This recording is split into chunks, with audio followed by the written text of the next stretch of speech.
அசசி creation பெருமையுடன் வழங்கும் கலைமாமணி திண்டுக்கல் ஐ லியோனியின் நல்லா பேசுங்க நல்லதையே பேசுங்க நிகழ்ச்சியின் 5ஆம் ஆண்டு நிறைவு விழா மற்றும் மாநில அளவிலான பரிசளிப்பு விழா இனிதே துவங்குகிறது. முதல் நிகழ்வாக வரவேற்புரை நல்க திருமதி கற்பகவள்ளி சிவகுமார் அவர்களை அன்போடு அழைக்கிறேன். வைரங்களை எடுத்து மகுடத்தில் சூட்டுவார்கள். பெரும்பாலும் வைரத்தை எடுத்து மகுடத்தில் சூட்டுவார்கள். நாங்கள் மட்டும்தான் வைரங்களுக்கு மகுடம் சூட்டுகின்றோம். ஏசி காற்றெல்லாம் கை கட்டி வாய்ப்பொத்தி நிற்கின்றது. ஆம், ஏசி காற்றெல்லாம் கை கட்டி வாய்ப்பொத்தி நிற்கின்றது இலக்கிய தென்றல் அவையில் இருப்பதனால்.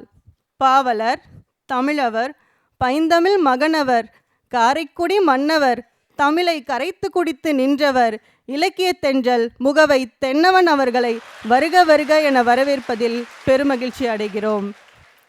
பேருக்கு கூட இவர்கிட்ட அன்பு இருக்காதுங்க என்று சொல்ல முடியாது.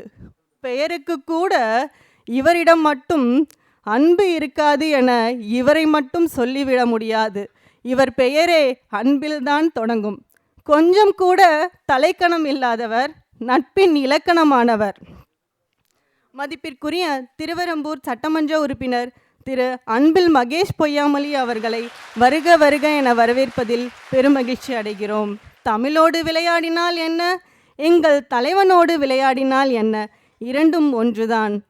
தமிழின் நாசியில் சுவாசம் உள்ளவரை பேர் சொல்லும் பெருமை உங்களுக்கு இருந்தாலும், தமிழின் நாசியில் சுவாசம் உள்ளவரை பேர் சொல்லும் பெருமை உங்களுக்கு இருந்தாலும், தனக்கான தனி அடையாளத்தை உருவாக்கி கொண்ட உங்கள் தன்னம்பிக்கை சொல்லும் நீங்கள் நல்ல மனிதன் என்று.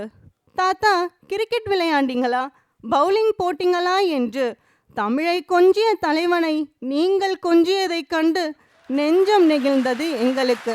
தயாரிப்பாளர், நடிகர், முரசொலியின் நிர்வாக இயக்குனர் என்பதை கடந்து தன் மனைவியின் திறமைக்கும் மேடை அமைத்த நல்ல கணவனாயிருக்கும் உங்களை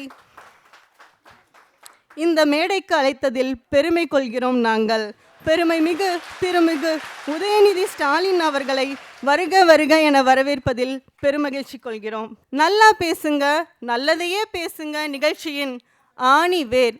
5 ஆண்டுகளாய் இந்த தேரை ஊரார்க்கான ஒற்றை காரணம், திண்டுக்கல் என்ற ஊருக்கு மட்டுமல்லாமல் பல தமிழ் மேடைகளுக்கும் உலக அரங்கில் பெருமை சேர்க்கும் ஒப்பற்ற நகைச்சுவை நாவலர், நகைச்சுவை தென்றல் திரு திண்டுக்கல் ஐ லியோனி அவர்களை வருக வருக என வரவேற்று மகிழ்கிறேன். திண்டுக்கல் ஐ லியோனி அவர்கள் இந்நிகழ்ச்சியின் ஆணிவேர் என்றால், அந்த ஆணிவேருக்கு ஊற்றப்படும் தண்ணீர் திருமதி அமுதா லியோனி அவர்கள். கடைக்கோடி கிராமத்தில் பிறந்து இன்று கண்டங்கள் கடந்து பார்க்கக்கூடிய நிகழ்ச்சியில் தயாரிப்பாளராய் 5 ஆண்டுகள் நின்று நடத்துவது அரும்பெரும் பாடு. முன்பே நான் சொன்னேன் ஊரார் நல்லா பேசுங்க நல்லதையே பேசுங்க என்ற நிகழ்ச்சியை காண்பதற்கு ஒரே காரணம் திண்டுக்கல் ஐ லியோனி என்று. அத்தேரை இழுக்கும் கரம் திருமதி அமுதா லியோனி அவர்களை வருக வருக என வரவேற்பதில் பெருமகிழ்ச்சி அடைகிறேன். மேலும் இந்நிகழ்ச்சியில் பல்வேறு மாவட்டங்களிலிருந்து பங்கு பெற்ற போட்டியாளர்கள், வெற்றி பெற்றவர்கள், அவர்களை தேர்ந்தெடுத்த தேர்வு குழுவினர்கள் மற்றும் தொழில்நுட்ப கலைஞர்கள், இதை கண்டு ரசித்த ரசிகர்கள் மற்றும் பல்வேறு பணிகளுக்கிடையே இங்கு வருகை புரிந்து இந்த அரங்கத்தில் அமர்ந்து ரசித்து கொண்டிருக்கும் உங்கள் அனைவரையும் வருக வருக என வரவேற்பதில் பெரும் மகிழ்ச்சி அடைகிறோம். அடுத்த நிகழ்வாக இங்கு வந்திருக்கக்கூடிய பெருந்தலைவர்கள், நட்சத்திரங்கள், பேச்சாளர்கள் மற்றும் மிக பொலிவுடன் இங்கு மின்னிக் கொண்டிருக்கக்கூடிய அரசியல்வாதிகள் அத்துணை பேருக்கும் திண்டுக்கல் கலைமாமணி ஐ லியோனி ஐயா அவர்கள் பொன்னாடை போர்த்து சிறப்பு செய்வார். முதலாவதாக தென்னவன் ஐயா அவர்களுக்கு சிறப்பு செய்யப்படுகிறது.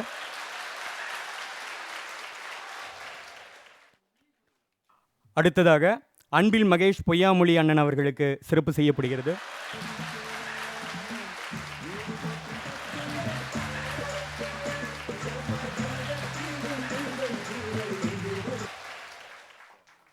விழாவின் நாயகன் அண்ணன் இளையசூரியன் உதயநிதி ஸ்டாலின் அண்ணன் அவர்களுக்கு அசசி கிரியேஷன் நினைவு பரிசு வழங்கி கௌரவிக்கின்றனர்.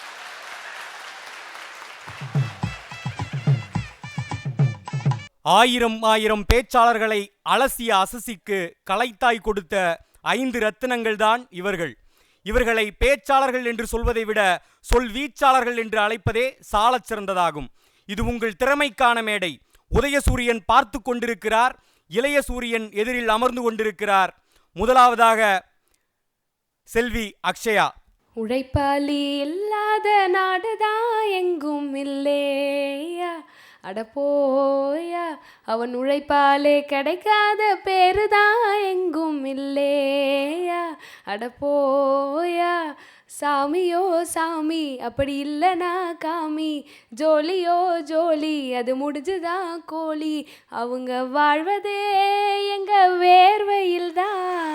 அப்படிப்பட்ட அந்த தொழிலாளர்கள் தான் சமுதாய வளர்ச்சிக்கு பெரிதும் துணை நிற்கிறாங்கிறது தான் என்னுடைய வாதம்.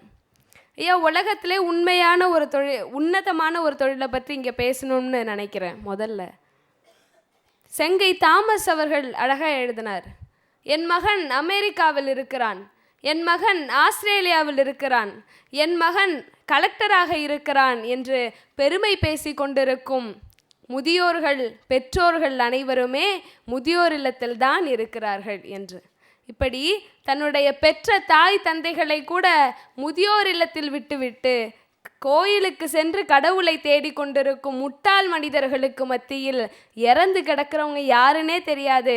ஆனால் ஒரு பையனா, ஒரு அண்ணனா, ஒரு தம்பியா அவர்களுக்கான எல்லா மரியாதையையும் செய்து நல்ல முறையில் அவர்களை அடக்கம் செய்கிற வெட்டியான் தொழில் செய்கிற அந்த தொழிலாளர்கள் இருக்கிறார்களே, அவர்கள்தான் உலகத்திலேயே உன்னதமான தொழிலை செய்கிறாங்க. பெத்த தாயா இருந்தாலும் செத்த 10 நாளுக்குள்ள கனவுல வந்துட்டா கெட்ட கனவுன்னு தான் சொல்லுவோம்.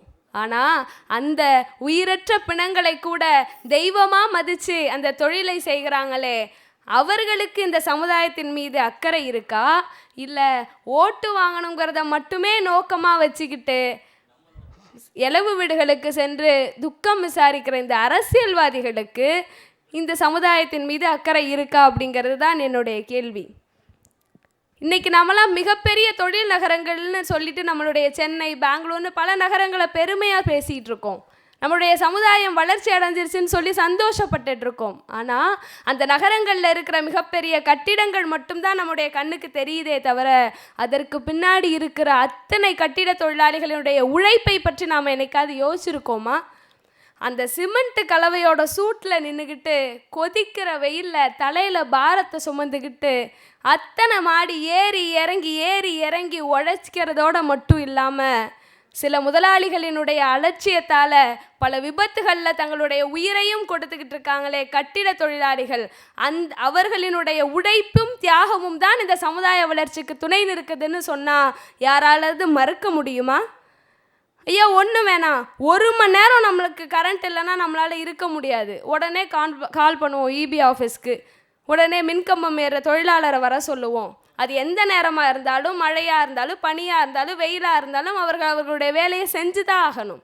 அப்படி அந்த மின்கம்பத்தில் ஏறும்பொழுது கரண்ட்டு ஷாக் அடித்தோ இல்லை உயரத்துலேருந்து கீழே விழுந்தோ எத்தனை தொழிலாளர்களின் உயிர் போயிருக்கு யோசித்து பார்த்துருக்கோமா? நம்மளுடைய குடும்பத்தில் வெளிச்சத்தை ஏற்றி வைக்கிறதுக்காக வந்த உயிரை விட்ட அவர்களுடைய குடும்பம் இன்னைக்கு இருண்டு கிடக்குதே. அப்படிப்பட்ட தியாகத்தை இன்னைக்கு எந்த அரசியல்வாதியால், எந்த ஆன்மீகவாதியால் கொடுக்க முடியும் அப்படிங்கிறது தான் என்னுடைய கேள்வி. இப்படிப்பட்ட தொழிலாளர்கள் தான் சமுதாய வளர்ச்சிக்கு உதவியை புரிகிறாங்கன்னு சொல்கிறேன். ஐயா, இன்றைக்கி சில அரசியல்வாதிகளுங்கெல்லாம் உண்ணாவிரத போராட்டம்ங்கிற பேரில் உள்ளே வச்சு நல்லா தான் சாப்பிட்டுட்ருக்காங்க. இன்னொரு பக்கம் ஆன்மீகவாதிகள் வாழ்க்கையே ஒரு போராட்டம், அதை வாழ்ந்து பார்ப்போம்னு சொல்லி தத்துவம் பேசிகிட்டே உட்கார்ந்துருக்காங்க. ஆனால் இது ரெண்டுத்துக்கும் நடுவில் ஒரு நேர்மையான உண்மையான ஒரு போராட்டம் தொடர்ந்து நடந்துக்கிட்டே இருக்குது. அதுதான் நம்முடைய தமிழக விவசாயிகளின் போராட்டம். இந்த பல நாட்களாக அவங்க போராடிட்டு இருக்காங்க. ஆனால் அதற்கான நீதி எதுவுமே கிடைக்கல, அது வேறு விஷயம். ஆனாலும் கூட அவர்களுடைய இத்தனை மாத போராட்ட காலத்தில் தங்களுடைய சுயமரியாதையை, தங்களுடைய உடல் நலத்தை, தங்களுடைய மானத்தை இழக்கிற மாதிரி போராட்டங்களை தான் அவர்கள் செஞ்சாங்களே தவிர ஒரு நாள் கூட அடுத்தவர்களின் நலனை பாதிக்கிற மாதிரி ஒரு செயலை கூட செய்யலை.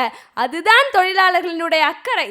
தன்னுடைய வாழ்க்கை எப்படி போனாலும் பரவாயில்ல, இந்த சமூகத்தில் இருக்கிற ஒவ்வொரு மனிதனும் நல்லபடியாக வாழணும், இந்த சமூகத்தின் மீது அக்கறை காட்டுறானே அந்த விவசாயி, அந்த அக்கறை தான் இந்த சமுதாயத்தோட வளர்ச்சிக்கு துணை நிற்குதுன்னு நான் சொல்கிறேன்.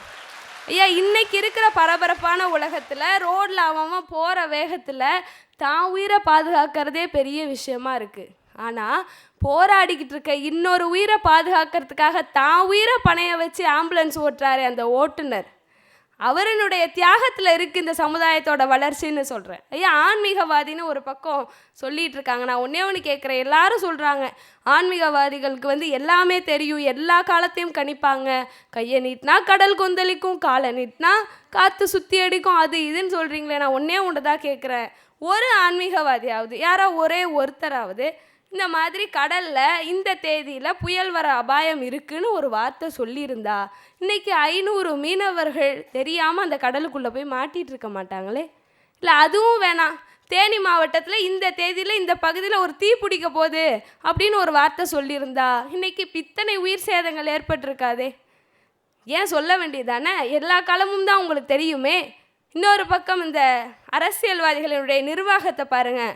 அந்த பகுதியில் காட்டுத்தீ பிடிக்கிற அபாயம் இருக்குன்னு தெரிஞ்சும் பொறுப்பே இல்லாமல் பொதுமக்களை உள்ளே அனுப்புகிற அந்த அதிகாரிகளும், அந்த அதிகாரிகளை வைத்து ஆட்சி செய்கிற அந்த அரசியல்வாதிகளுக்கும் சமுதாயத்தின் மீது அக்கறை இருக்குன்னு எப்படி சொல்ல முடியும் அப்படின்னு கேட்டு, வாடிய பயிரை கண்ட போதெல்லாம் வாடினேன் அப்படின்னு பயிருக்கெல்லாம் பாவ பார்த்த காலை போய் இன்னைக்கு இருக்கிற ஆன்மீகத்தோட நிலைமை எப்படி தெரியுமா இருக்குது? உயிரற்ற பிணங்களோட உயிரோடு இருக்கிற முதியவர்களையும் ஒரே வாகனத்தில் கொண்டு போகிற அளவுக்கு தான் இன்றைக்கி உங்களுடைய ஆன்மீகம் இருக்குது. ஒன்றும் இல்லைங்க, அன்னைக்கு நிவேதித்தைங்கிற ஒரு ஆன்மீகவாதி இங்கிலாந்து நாட்டில் பிறந்தவங்க.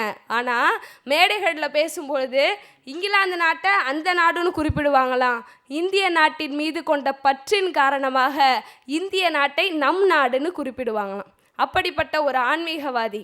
ஒன்றும் இல்லை, அன்னைக்கு நிவேதித்தைங்கிற ஒரு ஆன்மீகவாதி அடுத்தவர் நாட்டையும் தன்னாடாக நினைத்து நேசித்தார். இன்னைக்கு நித்தியமான ஒரு ஆன்மீகவாதி அடுத்தவர் மனைவியையும் தன் மனைவியாக நினைத்து நேசிக்கிறார். இப்படி தான் இருக்குது இன்றைக்கு ஆன்மீகத்தோட நிலைமை. இன்னும் ஒரே ஒரு விஷயம் சொல்லிடுறேன், இந்த அரசியல்வாதிகள்னு பேசுகிறவங்களுக்கு. இப்படி தான் ஒரு அரசியல் தலைவர் அரும்பாடுபட்டு ஒரு சிலையை வச்சார், வச்சவருக்கே தெரில அது யாரோட சிலைன்னு. அந்த நிலைமையில் இருக்குது இன்னைக்கு சமுதாயத்தோட நிலைமையை மட்டும் சொல்லி நான் இந்த முடிச்சுக்கிறேன். அகிலத்தை ஆண்ட தமிழ் இன்று அழியும் மொழிகளின் பட்டியலில். தூக்கு கயிற்றில் துடித்தது அனிதாவின் உயிர் மட்டுமல்ல, தமிழக மாணவர்களின் மருத்துவ கனவும் தான். தமிழக அரசின் தன்னலத்தாலும் கர்நாடக அரசின் கண்டிப்பாலும் நீராட இழந்து அம்மனமாகின ஆறுகள், ஆட இழந்த ஆறுகளையும் அபகரிக்கும் மணற்கொள்ளை பொறியியல் படித்தவர்களுக்கு தமிழகத்தில் பிழைப்பில்லை. தலைநகரமாம் டெல்லியில் தலை குனிந்து நிற்கிறது தமிழக விவசாயிகளின் மானம். மீன்களை விட எளிதாக விடை போகிறது தமிழக மீனவர்களின் உயிர். மண்ணில் கூட மக்காத பிளாஸ்டிக் மனிதன் வயிற்றில் இன்று அரிசியாய். வெளிநாடுகளிலிருந்து விரட்டப்பட்ட உணவுப் பொருட்கள் உரிமம் பெற்ற பொருட்களாய் இந்தியாவில் மட்டும். இதர நாடுகளால் தொடக்கூட இயலவில்லை இந்தியாவின் முதலிடத்தை ஊழலில். இதெல்லாம் நீங்கள் சமுதாய வளர்ச்சின்னு ஒத்துக்கிட்டிங்கன்னா இந்த அரசியல்வாதிகள் இந்த சமுதாயத்தோட வளர்ச்சிக்கு பாடுபடுறாங்கன்னு நானும் ஒத்துக்கிறேன்னு சொல்லி நிறைவாக, முதல்வர்கள் இன்றைக்கு எம்எல்ஏக்களை கடத்துகிறார்கள், பக்தர்கள் சாமி சிலைகளை கடத்துகிறார்கள், சாமியார்கள் நடிகைகளை கடத்துகிறார்கள்.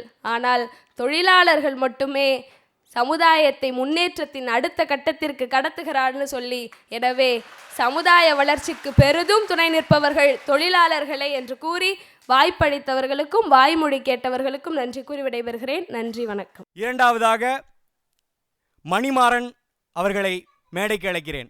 போன வாரம் பார்த்தீங்கன்னா எனக்கு ஒரு சின்ன விபத்து நேர்ந்துச்சு, முகத்தெல்லாம் காயம். சரி என்னடா பண்ணு சொல்லிட்டு நண்பர்கள் பக்கத்தில் இருக்கிற அரசு மருத்துவமனைக்கு இட்டு போனாங்க. அங்கே நான் அனுமதி பெற்று என்ன ட்ரீட்மெண்ட் கொடுத்துருக்கிற நேரத்தில் ஒரு 3 மணி போல் இருக்கும் நள்ளிரவு நேரத்தில் ஆம்புலன்ஸில் ஒரு வாகனம் உள்ளே வந்தது. என்னடான்னு பார்த்துனுங்கிற நேரத்தை ஆம்புலன்ஸ் அடிபட்டு முகம் கூட பார்க்க முடியாத அளவுக்கு ஒரு நண்பர் தலை ஃபுல்லாக காயம் ஏற்பட்டு விழுந்து கிடக்கிறாரு. அந்த இடத்துல ஒரு மருத்துவமனை ஊழியர் போயிட்டு அந்த நண்பனை தொட்டு தொடச்சி சுத்தம் செஞ்சு நம்மளால கண்ணு கொடுத்து கூட பார்க்க முடியல. ஆனால் அந்த ஒரு விபத்து ஏற்பட்ட மனிதனை ஒரு சக தொழிலாளி அந்த செவிலி தாய் போய் சுத்தம் செஞ்சு எடுக்கிறாங்க. ஆனால் நான் கேட்டேன் அந்த செவிலி தாய்கிட்ட, அம்மா என்னால் அந்த மனிதனை முகம் கொடுத்து கூட பார்க்க முடியல, நீங்கள் போய் எப்படிம்மா சுத்தம் பண்ணுறீங்கன்னு. ஆனால் அந்த நான் மருத்துவமனையில் வேலை செய்கிற ஊழியர் அம்மா சொல்கிறாங்க, அப்பா அவங்க என் மேலே முழு நம்பிக்கை வச்சு இந்த தொழில் ஹாஸ்பிட்டலுக்கு வந்துட்டாங்கப்பா, என்னை தவிர வேறு யாரும் அவங்களால காப்பாற்ற முடியாதுன்னு. அப்படிப்பட்ட நம்பிக்கையோடு என் தொழிலாளி நீ களத்தில் போகிறார் ஐயா. ஒன்றும் இல்லை, இப்போ பார்த்தீங்கன்னா காட்டு தீ, குரங்கணி தீ விபத்து, சொல்லக்கூட முடியாத துயர சம்பவம், 14 பேர் உயிரிழப்பு. அந்த சம்பவத்தில் அரசியல்வாதி ப்ரெஸ் மீட் கொடுத்துட்டாரு, ஆன்மீகவாதி ஏதோ ஒரு 4 ஆறுதல் வார்த்தை சொல்லிட்டாரு. என்னுடைய தொழிலாளி அங்கே களத்தில் நின்று போராடி இரவு முழுக்க அந்த பிணத்தை காவல் காக்கிறான். அப்படி மழை பார்க்காத வெயில் பார்க்குற உழைக்கிற என் தொழிலாளி இந்த நாட்டை முன்னேற்றுவானா? ஒன்றுமே இல்லாமல் நைட்டு ஃபுல்லாக ஆடம்பர வாழ்க்கை வாழ்ந்துட்டு காலையில் ப்ரெஸ்ஸுக்கு முன்னாடி வந்து பேட்டி கொடுத்துட்டு போகிற நீ இந்த நாட்டை முன்னேற்றீங்களா? ஒன்றுமே புரியலையா? ஐயா வீதிக்கு வீதி போஸ்டர் அடிச்சுக்கின்னு ஐயா இந்த திட்டம் செய்கிறாரு, ஐயா அந்த திட்டம் செய்கிறாரு, எதுக்கு தனக்குத்தானே வால் போஸ்ட்னு நான் கேட்குறேன். ஆன்மீகவாதி வந்தாலும் ஒரு போஸ்டரு, அரசியல்வாதி வந்தாலும் ஒரு போஸ்டரு. என் தொழிலாளி நான் ஆட்டோ ஓட்ட போகிறேன், நான் காலையில் ஹோட்டலில் போய் பரோடா சுட பண்ணி போஸ்ட் அடிக்கிறானா? இப்படி எந்த ஒரு பாகுபாடு இல்லாத என் தொழிலாளி இந்த நாட்டை முன்னேற்றுவானா? இல்லை எல்லாத்துக்குமே அரசியல் பின்புலத்தையும் ஆன்மீகத்தையும் எதிர்பார்க்குற நீங்கள் நாட்டை முன்னேற்றீங்களா? இப்போ சட்டசபையில் பார்த்தா நிதி ஒதுக்குறாங்க. நிதி இவங்க ஒதுக்குறாங்களே இல்லையோ, இவங்க நல்லா ஒதுக்குறாங்க. அவங்க குடும்பத்துக்காக தொகுதி வளரல, அவங்க குடும்பம் தான் வளருது. திட்டத்தை மக்களுக்கு போடுனா திட்டத்தை ஒதுக்குறதுக்கு முன்னாடி திட்டத்தை இவங்களுக்கு போடுறாங்க. ஒன்றும் இல்லையா, ஒரு 2 நாள் அரசியல்வாதி அவன் தொழிலை செய்யலைனா நாடு ஏதாவது அழிஞ்சிட போதா? இல்லை ஆன்மீகவாதி ஒரு 2 நாள் அவர் அந்த பணியை செய்யலாம் அழிஞ்சிட போதா?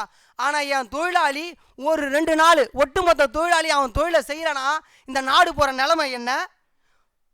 ஒரு படத்தில் ஜெயம் ரவி சொல்லியிருப்பார், இந்த செங்கலில் உழைப்பு எடுத்துட்டா மண்ணு தான் மிச்சம், இந்த மரப்பலகையில் உழைப்பு எடுத்துட்டா மரம் தான் மிச்சம். அந்த மாதிரி ஒவ்வொரு வாழ்க்கையும் ஒவ்வொரு தொழிலையும் என் தொழிலாளர் உழைப்பை எடுத்துட்டா உங்களுக்கு கிடைக்கிறது என்ன? வேட்புமனு பார்த்தீங்கன்னா அரசியல்வாதி கொடுப்பாரு, அவரோட சொத்து மதிப்பு என்னன்னு கொடுப்பாருன்னு பார்த்தா என்னோட சொத்து மதிப்பு 10,043 ரூபான்னு அவ்வளோ புள்ளிவரமாக கொடுக்குறவர் 5 வருஷம் ஆட்சி முடிஞ்சிட்ட பிறகு அவரோட புள்ளிவரத்தை என்னன்னு கொடுப்பாரு அவருக்கே தெரியாது. அந்த அளவுக்கு சொத்து மதிப்பு இருக்கும். இப்படி ஒவ்வொரு நாளும் மக்களாக நின்று ரத்தமும் சதையுமாக உழைக்கிறேன் என் தொழிலாளி தான் அந்த நாட்டை முன்னேற்றம்னு சொல்லிட்டு வாய்ப்புக்கு நன்றி பாராட்டி இடம் சார்கிறேன். மூன்றாவதாக பால் இனிக்கோ மேரி அவர்களை அன்போடு மேடைக்கு அழைக்கிறேன். இன்னைக்கு நிறைய பேர் அரசியல்வாதிகளை குறையா சொல்லிக்கிட்டே இருக்காங்க. மாடு மணி அடிச்சதுக்கே நீதி வழங்கின ஊர் நம்ம ஊர். ஆனால் இன்னைக்கு நம்ம மனுஷன் உசுரை விட்டு நீதி கிடைக்கலன்னா அதுக்கு என்ன காரணம்? நீங்கள் எல்லாரும் தப்பான ஒரு அரசியல்வாதிகளை தேர்ந்தெடுத்துட்டு எல்லாமே ஒட்டுமொத்த அரசியல்வாதிகளையும் குறை சொன்னால் அதுக்கு என்னையா நியாயம்? நலத்திட்டத்துக்கெல்லாம் தாம் பேரை வைக்கிற அரசியல்வாதிகளை தேர்ந்தெடுக்கிறதுக்கு பதிலாக நலத்திட்டத்தினால பேர் வாங்குறாங்க பார்த்தீங்களா, அந்த அரசியல்வாதிகள் தேர்ந்தெடுங்க. அப்போ தான் நம்ம சமுதாயம் வளர்ச்சி அடையணும்னு நான் சொல்கிறேன். ஐயா இன்னைக்கு 3 நிமிஷ பாட்டிலேயே முன்னுக்கு வர மாதிரி திடீர்னு அரசியலில் குதிக்கிறவங்கெல்லாம் அரசியல்வாதிகள் கிடையாது. 13 வயசில் இளைஞர் திமுகவில் தொண்டனாக தொடங்கி வட்ட பிரதிநிதி, மாவட்ட பிரதிநிதி என பல பொறுப்புகளை கண்டு பின் பொதுக்குழு உறுப்பினராகி நெருக்கடி நிலை பிரகடனப்படுத்தப்பட்டு விசா என்னும் கொடூர சட்டம் பாய்ந்த போதும் பாராட்டு களத்தில் மட்டுமல்லாமல் போராட்ட களத்திலும் முன்னின்று போராடி சிறைத்தடியடிக்கு மத்தியிலும் கழகம் கொண்ட கொள்கை உறுதியை இறுதி வரை காத்து விசாவிற்கு எதிரான போனின் தளபதியாக நின்று பின்பு திமுகவின் செயற்குழு உறுப்பினராகி இந்திய அரசியல் வரலாற்றிலேயே மாநில கட்சி தொடங்கிய இளைஞரணி என்ற சிறப்பு பெற்ற திமுக இளைஞரணியின் பொறுப்பாளராக பதவியேற்று பின்பு இளைஞரணி ஒருங்கிணைப்பாளராகி அதை தொடர்ந்து செயலாளர், துணை செயலாளர் என படிப்படியாக வளர்ந்து பொருளாளராக உயர்ந்து காலங்கள் மாறினாலும் பல கரங்கள் மாறினாலும் அயராத உழைப்பு மாறாமல் தானும் களைப்பாகாமல் தன்னுடைய தொண்டர்களையும் தலைத்து போக விடாமல் தொடர்ந்து போராடியதால் 1000 விளக்கு தொகுதியை வென்றெடுத்து பின்பு தமிழகத்தின் மேயராக பதவியேற்று இப்படி பல படிப்படியாக முன்னேறியதன் விளைவால் இன்று செயல் தலைவராக உயர்ந்து நிற்கிறார் என்று சொன்னால் அவரை போன்ற அரசியல்வாதிகள் தான் நம்முடைய சமுதாய வளர்ச்சிக்கு பெரிதும் துணை நிற்கிறாங்க. இன்னைக்கு நாட்டில் பல ஆன்மீகவாதிகள்லாம் இருக்கிறாங்க.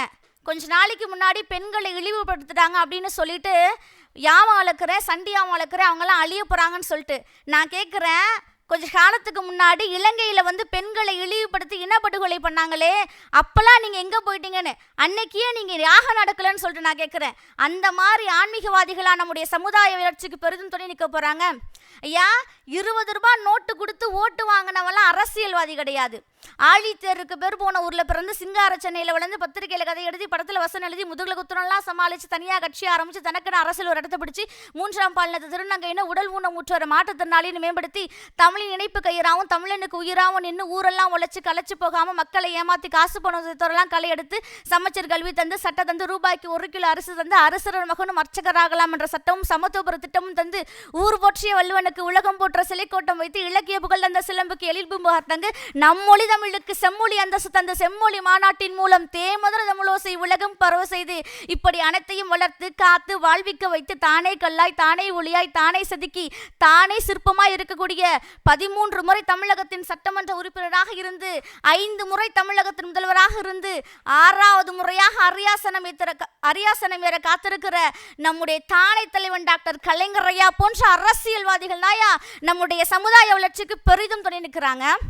பிறர் போட்ட பாதையை தேடுபவன் தலைவன் அல்ல, ஒரு பாதையை உருவாக்குவன் தான் தலைவன். அப்படிப்பட்ட அரசியல்வாதி தான் நம்முடைய சமுதாய வளர்ச்சிக்கு பெரிதும் துணை நிற்கிறாங்க என்று சொல்லி நல்லதொரு வாய்ப்புக்கு நன்றி பாராட்டி விடைபெறுகிறேன். நன்றி, வணக்கம்.